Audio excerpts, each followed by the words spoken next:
You are now listening to the Perceptive Readers Podcast.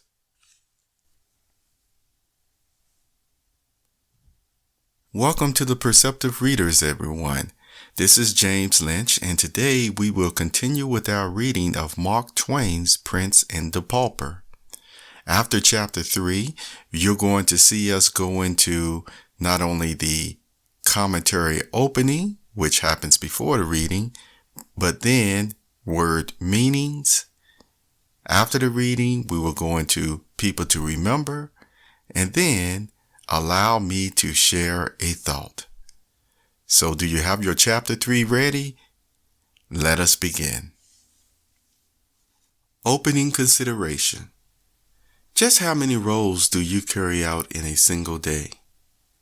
When I smell homemade cookies in your kitchen, my nose tells me you are a baker. Children will tell another story of how you bandages their scrapes and kiss their boo-boos as a doctor. Friends and co-workers may relate what a brilliant scientist or mechanic you are by using ingenuity to fix appliances and cars. Just think, you are able to carry out all these roles without wearing the uniform of a chef's hat or lab coat. Word meanings. Another description for food dining is repast. In a sentence, our repast is in the trees. See how it is used in The Prince and the Pauper, Chapter 3. Chapter 3, Tom's meeting with the prince. Tom got up hungry and sauntered hungry away, but with his thoughts busy with the shadowy splendors of his night's dreams. He wandered here and there in the city, hardly noticing where he was going or what was happening around him. People jostled him, and some gave him rough speech, but it was all lost on the musing boy. By and by he found himself at Temple Bar, the farthest from home he had ever traveled in that direction. He stopped and considered a moment, then fell into his imaginings again, and passed on outside the walls of London. The Strand had ceased to be a country road then, and regarded itself as a street, but by a strange construction, for though there was a tolerably compact row of houses on one side of it, there were only some scattered great buildings on the other, these being palaces of rich nobles with ample and beautiful grounds stretching to the river, grounds that are now closely packed with grim acres of brick and stone. Tom discovered Charing Village presently, and rested himself at the beautiful cross built there by a bereaved king of earlier days, then idled down a quiet, lovely road past the great Cardinal's stately palace towards a far more mighty and majestic palace beyond Westminster. Tom stared in glad wonder at the vast pile of masonry, the wide-spreading wings, the frowning bastions and turrets, the huge stone gateway with its gilded bars and its magnificent array of colossal granite lions, and other the signs and symbols of English royalty. Was the desire of his soul to be satisfied at last? Here, indeed, was a king's palace. Might he not hope to see a prince now, a prince of flesh and blood? If heaven were willing! At each side of the gilded gate stood a living statue. That is to say, an erect and stately and motionless man at arms, clad from head to heel in shining steel armor. At a respectful distance were many country folk and people from the city, waiting for any chance glimpse of royalty that might offer. Splendid carriages with splendid people in them and splendid servants outside were arriving and departing by several other noble gateways that pierced the royal enclosure. Poor little Tom, in his rags, approached and was moving slowly and timidly past the sentinels, with a beating heart and a rising hope, when all at once he caught sight through the golden bars of a spectacle that almost made him shout for joy. Within was a comely boy, tanned and brown with sturdy outdoor sports and exercises, whose clothing was all of lovely silks and satins, shining with jewels. At his hip, a little jeweled sword and dagger, dainty buskins on his feet with red heels, and on his head a jaunty crimson cap with drooping plumes fastened with a great sparkling gem. Several gorgeous gentlemen stood near, his servants, without a doubt. Oh, he was a prince, a living prince, a real prince, without the shadow of a question, and the prayer of the pauper's boy's heart was answered at last. Tom's breath came quick and short with excitement, and his eyes grew big with wonder and delight. Everything gave way in his mind instantly to one desire. That was to get close to the prince and have a good devouring look at him. Before he knew what he was about, he had his face against the gate bars. The next instant, one of the soldiers snatched him brutally away and sent him spinning among the gaping crowd of country gawks and London idlers. The soldier said, "Mind thy manners, thou young beggar." The crowd jeered and laughed. But the young prince sprang to the gate with his face flushed and his eyes flashing with indignation, and cried out, "How darest thou use a poor lad like that? How darest thou use the king, my father's meanest subject so? Open the gates and let him in." You should have seen that fickle crowd snatch off their hats then. You should have heard them cheer and shout, "Long live the Prince of Wales!" The soldiers presented arms with their halberds, opened the gates, and presented again as the little Prince of Poverty passed in his fluttering rags, to join hands with the Prince of Limitless Plenty. Edward Tudor said, "Thou lookest tired and hungry. Thou'st been treated ill. Come with me." Half a dozen attendants sprang forward to, I don't know what, interfere, no doubt, but they were waved aside with a right royal gesture, and they stopped stock still where they were, like so many statues. Edward took Tom to a rich apartment in the palace, which he called his cabinet. By his command a repast was brought such as Tom had never encountered before except in books. The prince, with his princely delicacy and breeding, sent away the servants so that his humble guests might not be embarrassed by their critical presence. Then he sat nearby and asked questions while Tom ate. "What is thy name, lad?" "Tom Canty." "And it please thee, sir?" "'Tis an odd one. Where dost live?" "In the city." "Please thee, sir?" "Ophir Court, out of Pudding Lane." "Ophir Court? Truly, this is another odd one. Hast parents?" "Parents have I, sir, and a grandam likewise that is but indifferently precious to me. God forgive me if it be offense to say it. Also twin sisters, Nan and Beth." "Then is thy grandam not over kind to thee, I take it?" "Neither to any other is she, so please your worship.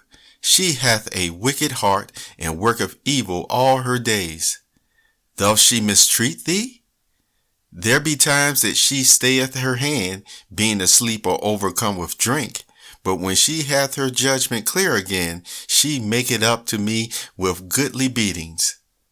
A fierce look came into the little prince's eyes, and he cried out, "What? Beatings?" "Oh, indeed, yes, please you, sir." "Beatings? And thou so frail and little? Hark ye, before the night come, she shall hie her to the tower, the king, my father." "In sooth, you forget, sir, her low degree. The tower is for the great alone." "True, indeed. I had not thought of that. I will consider of her punishment. Is thy father kind to thee?" "Not more than Gammer Canty, sir." "Fathers be alike, mayhap. Mine hath not a doll's temper. He smacketh with a heavy hand, yet spareth me. He spareth me not always with his tongue, though, sooth to say, How doth thy mother use thee? She is good, sir, and giveth me neither sorrow nor pain of any sort. And Nan and Beth are like to her in this. How old be these? 15, and it please you, sir. The Lady Elizabeth, my sister, is 14, and the Lady Jane Grey, my cousin, is of my own age, and comely and gracious withal. But my sister, the Lady Mary, with her gloomy mien and look, do thy sisters forbid their servants to smile, lest the sin destroy their souls? They, oh, thou think, sir, that they have servants? The little prince contemplated the little pauper gravely a moment, then say, And prieth, why not? Who help them unless at night? Who attire them when they rise? None, sir. Would thou have them take off their garment and sleep without, like the beasts? Their garment? Have they but one? Ah, good your worship, what would they do with more? Truly they have not 2 bodies each. It is a quaint and marvelous thought. Thou pardon, I had not meant to laugh, but thy good Nan and thy Beth shall have raiment and lackeys enow, and that soon, too, my coffer shall look to it.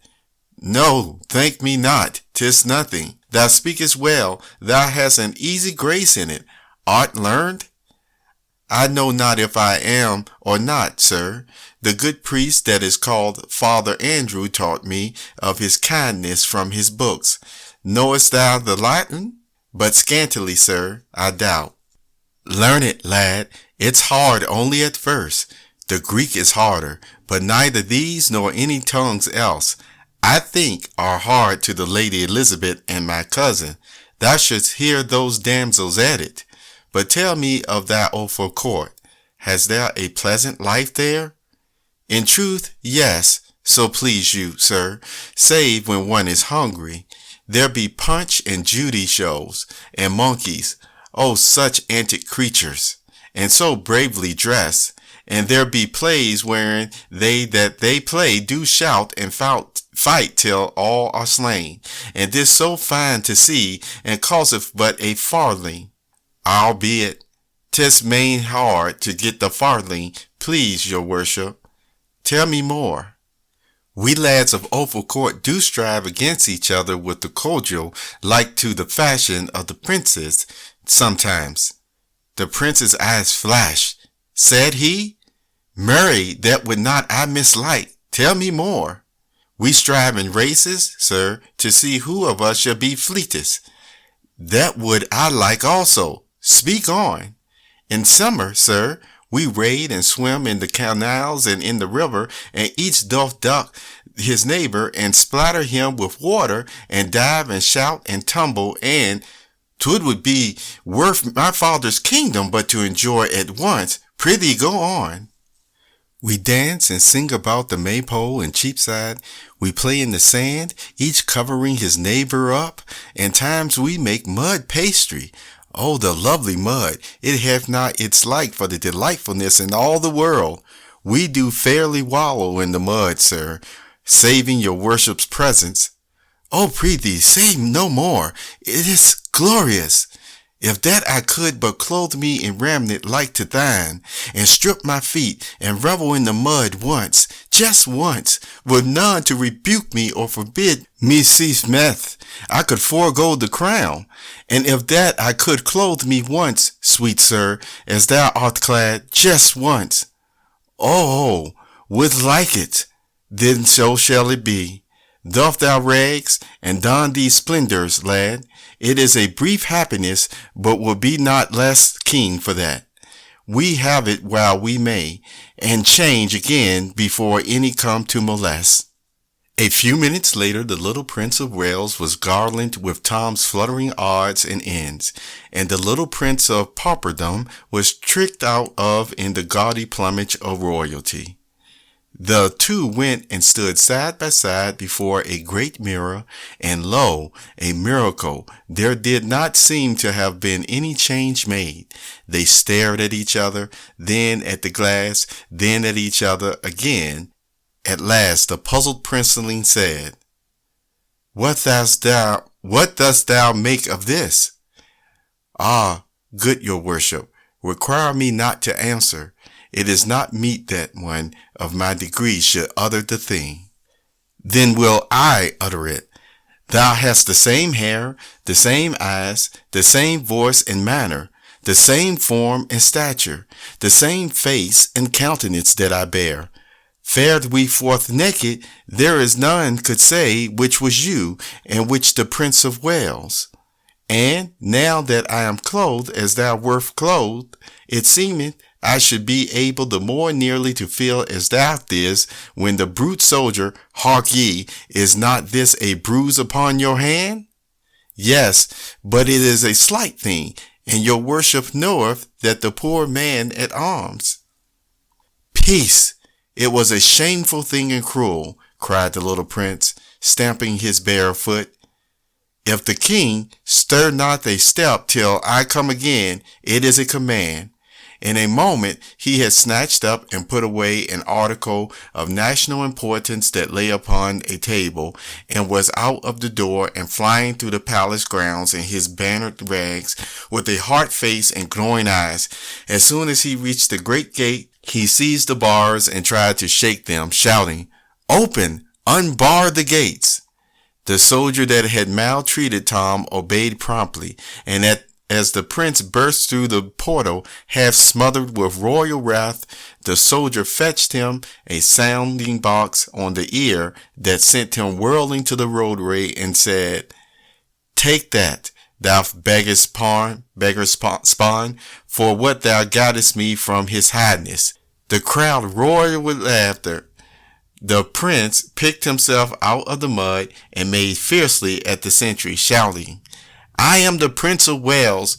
My person is sacred, and thou shalt hang for laying thy hand upon me. The soldier brought his halberd to a present arms and said mockingly, I salute your gracious highness.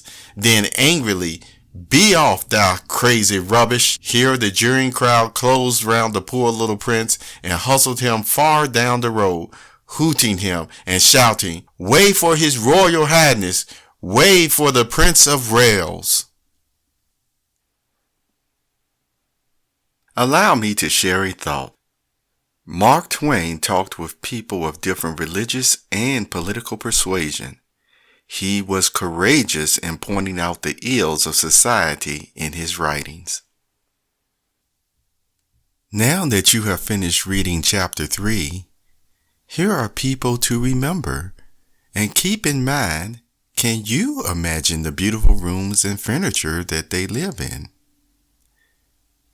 Edward Tudor, Lady Elizabeth, Lady Jane Grey, Lady Mary. Allow me to share a thought.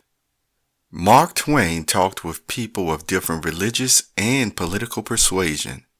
He was courageous in pointing out the ills of society in his writings. You have just listened to the Perceptive Readers Podcast. Remember, until next time, if you read something that encourages you to improve or enhance your life for the better, it becomes your reality.